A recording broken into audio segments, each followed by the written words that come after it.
Movie की शुरुआत होती है और हमें एक बूढ़े राजा को दिखाया जाता है जो अपने ऊपर बुक लिख रहा था। और जो कुछ भी उस बुक में लिख रहा था वो हम इस कहानी में देखेंगे। फिल्म की शुरुआत होती है और हम एक औरत को देखते हैं जिसका पूरा शरीर खून से भरा होता है और वो किसी जानवर से बच के भाग रही थी। तभी अचानक से वो जानवर उस लड़की पर हमला कर देता है और उसे जान से मार देता है, जिसके बाद वो उसे खींच कर वहां से ले जाता है। फिर हमें जंगल में दिखाया जाता है जहाँ कुछ गांव वाले एक लड़की और उसके बाप के पीछे पड़े होते हैं, क्योंकि गांव वालों को लगता है कि वो लड़की एक चुड़ैल है। तभी गांव वाले उस लड़की और उसके बाप को पकड़ लेते हैं और उन्हें मारने लगते हैं। तभी वहाँ पे दो वॉरियर आते हैं और वो उन दोनों बाप बेटी को बचा लेते हैं और गांव वालों का सामना करने लगते हैं, क्योंकि उन दोनों वॉरियर को लगता है कि वो लड़की विच नहीं है। इनमें से एक वॉरियर का नाम फ्रैंक होता है और फिर जैसे ही वो लड़की उन वॉरियर से बात करने लगती है तभी उसका बाप उसके हाथ पकड़ के वहां से ले जाता है, जिसके बाद वो वॉरियर राजा के महल में जाते हैं जहां उनकी मुलाकात एक राजा से होती है जिसे हमने मूवी की शुरुआत में देखा था। और वो अभी जवान होते हैं और अभी वो राजकुमार थे और वो राजा नहीं बने थे बल्कि राजा के बेटे थे। जिसके बाद वो राजकुमार उन दोनों वॉरियर को अपने पिता यानी राजा के पास लेके जाता है और राजा ने इन दोनों वॉरियर को इसलिए बुलाया था ताकि उस जानवर को मार सके जिस जानवर ने उस लड़की को मारा था।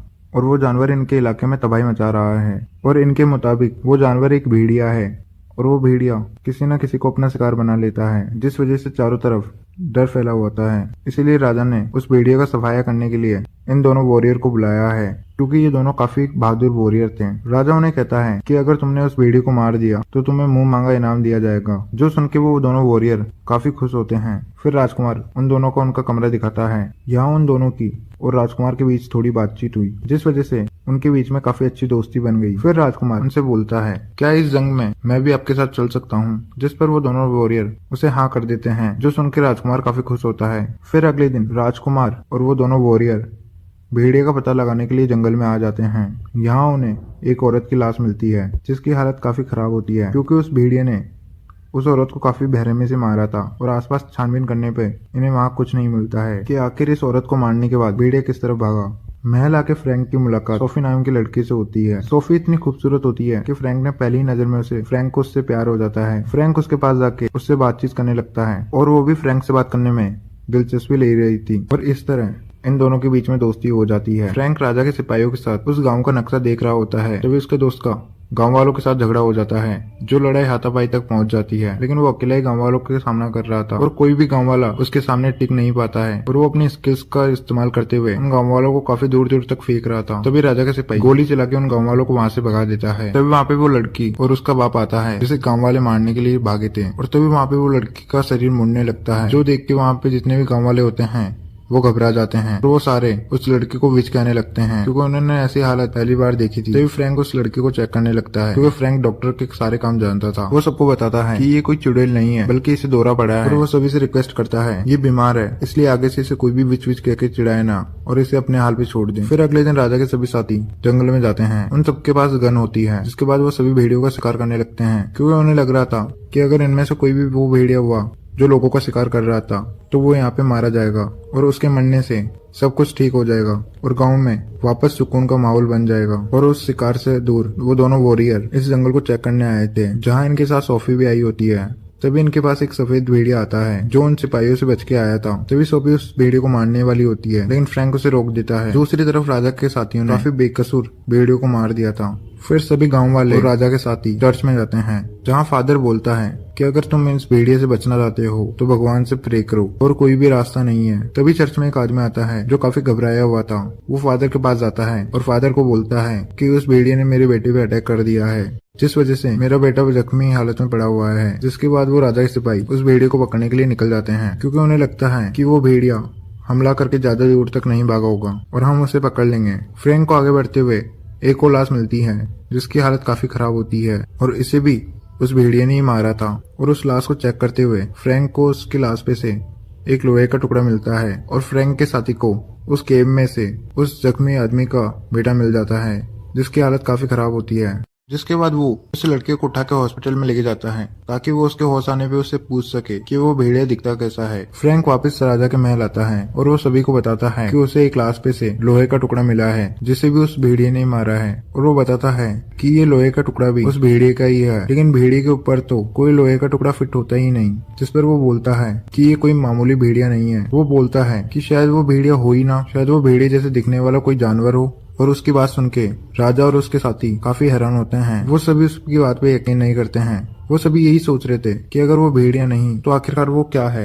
और ये सब कुछ देखते हुए राजा फ्रैंक को उस भेड़िए को मारने की जॉब से हटा देता है। जिसके बाद राजा बोलता है कि ये काम कोई दूसरे राज्य का शिकारी करेगा। तो सुन के फ्रैंक काफी उदास हो जाता है। साथ में उसे काफी गुस्सा भी आ रहा था और उस आदमी का बेटा होश में आ जाता है जो उस भेड़िए के हमले के बाद भी बच गया। तभी वो लड़का बताता है कि वो कोई भेड़िया नहीं है बल्कि वो कोई और ही जानवर है जिसका नाम मैं नहीं जानता। वो बताता है कि उसका नाम शायद ही कोई जानता होगा क्योंकि उस जानवर को मैंने पहली बार देखा है। वो बताता है कि वो जानवर खुद हमला नहीं करता है बल्कि उसे एक आदमी बोलता है और उस आदमी के हाथ भी काफी डरावने थे और जैसा जैसा वो आदमी बोलता है वो जानवर भी वैसा ही करता है। और ये सुन के वो सारे लोग काफी दंग रह जाते हैं और फ्रैंक का दोस्त उस बच्चे को संभालता है क्योंकि वो बच्चा काफी डरा हुआ होता है और उन लोगों को उस बच्चे की बातों पे यकीन नहीं होता है क्योंकि उन्हें लगता है कि बच्चा डरा हुआ है इसलिए वो ऐसी बातें कर रहा है। और वो सोच रहे थे कि इतने खतरनाक जानवर को कोई कैसे कंट्रोल कर सकता है। उसके बाद राजा के राज्य में दूसरा शिकारी आता है तो वो फ्रैंक को अपने पास बुलाता है। फ्रैंक उसके पास आता है तब वो एक भेड़िए को मार के रखा होता है। तो शिकारी फ्रैंक को बोलता है कि तुमने जो भी इस भेड़िए में देखा उसके जैसे ही इस भेड़िए को बना दो ताकि मैं इसे मार के राजा को दिखा सकूं कि मैंने उस भेड़िए को मार दिया। जिसके बाद सभी मेरी वाह वाह करेंगे और जिसके बाद मैं सभी का हीरो बन जाऊंगा। और अगर फ्रैंक तुमने ऐसा कर दिया तो मैं तुम्हें काफी सारे पैसे दूंगा वरना तो तुम मुसीबत में पड़ सकते हो। जिसके बाद फ्रैंक इस काम करने के लिए मान जाता है क्योंकि उसे पैसों की जरूरत होती है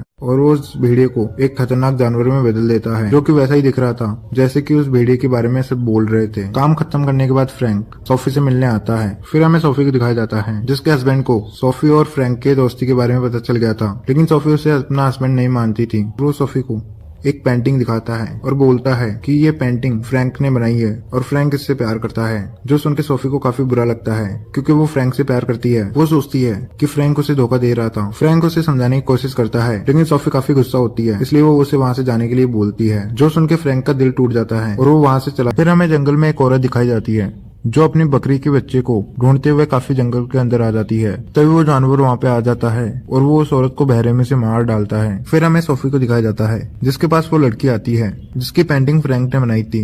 वो लड़की सोफी को बोलती है कि जैसा तुम सोच रही हो वैसा कुछ भी नहीं है।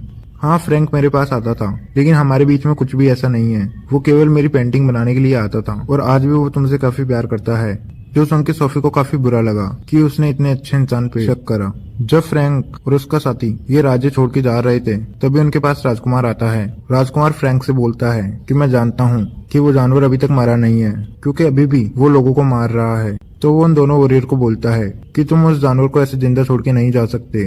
वो उन्हें बोलता है कि तुम यहाँ पे रहो और उस जानवर का खात्मा करो। और इतना कह के वो फ्रैंक को सोफी का खत देता है।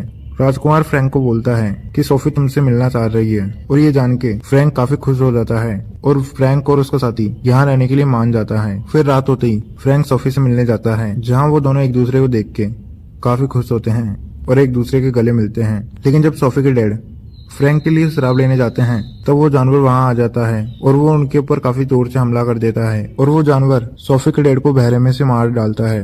जिसके बाद वो जानवर फ्रैंक और सोफी पे अटैक करने जाता है और अब हम उस जानवर को साफ साफ देख सकते हैं और वो काफी खतरनाक होता है। फ्रैंक उसका सामना करता है और वो जानवर जैसे सोफी पे अटैक करता है तभी उसका मालिक जो उसे कंट्रोल कर रहा था वो सीटी बजा के उसे वापस बुला लेता है। जिसके बाद वो दोनों वॉरियर और राजकुमार एक प्लान बनाते हैं और वो जंगल की तरफ आते हैं ताकि वो उस जानवर और उसे कंट्रोल कर रहे उस आदमी के बारे में पता कर सकें। फिर जंगल में फ्रैंक के दोस्त को जानवर दिख जाता है जिसे ये एक गड्ढे में गिरा देते हैं और उसे पकड़ लेते हैं। लेकिन वो जानवर काफी ताकतवर होता है इसलिए वो उस जाल को तोड़ देता है और वहाँ से भागते हुए वो राजकुमार को भी पकड़ के ले जाता है और राजकुमार को काफी ज्यादा जख्मी कर देता है। फिर वो दोनों वॉरियर उस जानवर का पीछा करते हैं और उस पर गोले चला रहे थे जिस वजह से वो काफी जख्मी हो जाता है। तभी फ्रैंक राजकुमार को देखने लग जाता है क्योंकि वो काफी जख्मी हो गया था और फ्रैंक का दोस्त उस जानवर के पीछे जाने लगता है। तभी वो उस जानवर का पीछा करते करते एक गुफा तक पहुंच जाता है जहाँ उसे वही आदमी दिखता है जिसे हमने मूवी की शुरुआत में देखा था जो अपनी बेटी के साथ गाँव वालों से जान बचा के भाग रहा था और वो उस जानवर को उस गुफा में छुपाने की कोशिश कर रहा था। और ये देख के फ्रैंक का दोस्त काफी हैरान होता है और उसे कुछ भी समझ नहीं आ रहा था आखिर इसने ऐसा क्यों किया। तो वहाँ पे काफी सारे आदमी आ जाते हैं और वो एक साथ उस पर हमला करते हैं लेकिन वो काफी ताकतवर वॉरियर होता है इसलिए वो उनके हर वार को संभाल लेता है और उल्टा उनको मारने लगता है। जब वो एक लड़के को पकड़ के मारने लगता है फिर वो देखता है कि ये तो वो गांव वाली लड़की है जिसे सब विच कह रहे थे। जिस वजह से उस वॉरियर का ध्यान भटक जाता है और उसे पीछे से गोली मार के बेहोश कर देते हैं और फिर वो सब मिलके उस वॉरियर को इतना जख्मी कर देते हैं कि वो अधमरा हो जाता है। जिसके बाद वो उसे एक खाई में पटक देते हैं। तभी उसे वो भेड़िया देख लेता है जिसे फ्रैंक ने बचाया था। जिसके बाद वो भेड़िया फ्रैंक के दोस्त को उसके पास लेके जाता है और फ्रैंक अपने दोस्त की ऐसी हालत देख के काफी दुखी हो जाता है और रोने लगता है। जिसके बाद फ्रैंक अपने साथी को उठा के घर लेके आता है और उसके इलाज करने लगता है, लेकिन कोई फायदा नहीं था क्योंकि फ्रैंक के साथी ने काफी देर पहले ही दम तोड़ दिया था। जिस वजह से फ्रैंक को काफी गुस्सा आता है और वो अकेले ही जंगल में चला जाता है उन लोगों का सामना करने के लिए, जहाँ वो देखता है कि वो सभी लोग मिलकर जश्न मना रहे होते हैं और जो भी उसके सामने आ रहा था ये पूरा दम लगा के उन लोगों को मार रहा था और ऐसे करते हुए काफी लोगों को मार देता है। फिर वो वापस आता है, वो अपनी दोस्त की बॉडी को फ्यूनरल कर देता है। तो वहाँ पे राजा और उसके साथी आते हैं जो उसे बोलते हैं तुमने गांव के काफी सारे लोगों को मारा है, इसलिए तुम्हें जेल में जाना होगा। हालांकि वो उसे समझाता है पहले उन्होंने मेरे दोस्त को मारा फिर मैंने उन्हें मारा, लेकिन कोई भी उसकी बात सुनने के लिए तैयार नहीं था। जिसके बाद फ्रैंक को जेल में बंद कर दिया जाता है। तभी जेल में वो लड़की आती है जिसकी पेंटिंग फ्रैंक ने बनाई थी। वो फ्रैंक को बताती है मुझे चर्च के फादर ने भेजा है क्योंकि वो एक सीक्रेट सोसाइटी के लिए काम करते हैं जिसका नाम ब्रदरहुड है। वो बताती है कि फादर ने और काफी सारे लोगों ने, जिसमें राजा के लोग भी शामिल है, इन लोगों ने मिलकर उस जानवर को पाला है जो इस राजा को मार के और इस जगह पे अपना कब्जा करना चाहते हैं। और हाँ, तुम भी ये सारी बातें जान चुके हो, इसलिए फादर तुम्हें मार के मुर्दा हालत में देखना चाहते हैं। जो देख के फ्रैंक घबरा गया और उसे उल्टी होने लगती है। दरअसल इस लड़की ने फ्रैंक के खाने में जहर मिला दिया था और वो तड़पने लगा, जिस वजह से फ्रैंक की भी मौत हो जाती है। और ये बात सोफी को पता चलती है कि फ्रैंक मारा गया, तो उसे यकीन नहीं होता है। वो जल्दी से फ्रैंक की बॉडी के पास आती है, जो देख के सोफी अंदर से टूट जाती है। तभी वो पेंटिंग वाली लड़की और कुछ लोग फ्रैंक की डेड बॉडी के पास आते हैं क्योंकि उसने फ्रैंक के खाने में जहर नहीं बल्कि कुछ दवाइयां मिलाई थी, जिससे कुछ समय के लिए फ्रैंक बेहोश हो गया ताकि वो फादर को फ्रैंक की बॉडी दिखा सके और फादर को यकीन हो जाए कि वो मारा गया। जिसके बाद वो लड़की फ्रैंक को जमीन में से बाहर निकालती है। फिर हम सोफी को देखते हैं जिसके पास उसका मंगेतर आता है जो उसे झूठा दिलासा देने के चक्कर में उसके साथ गलत व्यवहार करता है। तभी हम उसका हाथ देख लेते हैं जो काफी डरावना होता है और उसके काफी लंबे लंबे नाखून भी होते हैं, जो बिल्कुल वैसा होता है जो उस डरावने जानवर को कंट्रोल करता था। यहाँ हमें कंफर्म हो जाता है कि यह वही आदमी है जो उस जानवर से लोगों को मरवा रहा है और वो फादर के साथ ब्रदरहुड सोसाइटी का मेंबर भी है। और वो ये बातें सोफी को बताते हुए उसके साथ बदतमीजी करने लगता है और वो सोफी को मार के बेहोश कर देता है। जिसके बाद फ्रैंक फादर के पास आता है और एक एक करके वो उन सब पे हमला करता है और वो सभी को मारने लगता है और वो काफी सारे आदमियों को मार देता है। जिसके बाद उससे लड़ने के लिए सोफी का हस्बैंड आता है और फ्रैंक को उसके ऊपर तो काफी ज्यादा गुस्सा आ रहा था, इसलिए फ्रैंक उसके ऊपर काफी जोरदार हमला कर देता है और यहाँ उन दोनों के बीच में काफी जोरदार फाइट होती है। जिसके बाद फ्रैंक सोफी के हस्बैंड को मार देता है और फादर फ्रैंक से बच के जंगल की तरफ भागने लगते हैं। तभी वहाँ पे काफी सारे भेड़िया आ जाते हैं और वो उस फादर को चारों तरफ से घेर लेते हैं और उसे काफी बेरहमी से मार डालते हैं। फिर राजकुमार फ्रैंक के पास आता है और उसे सोफी के बारे में बताता है कि उसकी हालत काफी खराब हो रही है, तुम्हें उसके पास जाना चाहिए। जिसके बाद फ्रैंक सोफी के पास जाता है और वो सोफी को अपनी गोद में लेता है। फिर फ्रैंक उस खतरनाक जानवर के पास जाता है जो कि काफी जख्मी हो गया था और फ्रैंक उसे मार देता है। और इसी के साथ ये मूवी एंड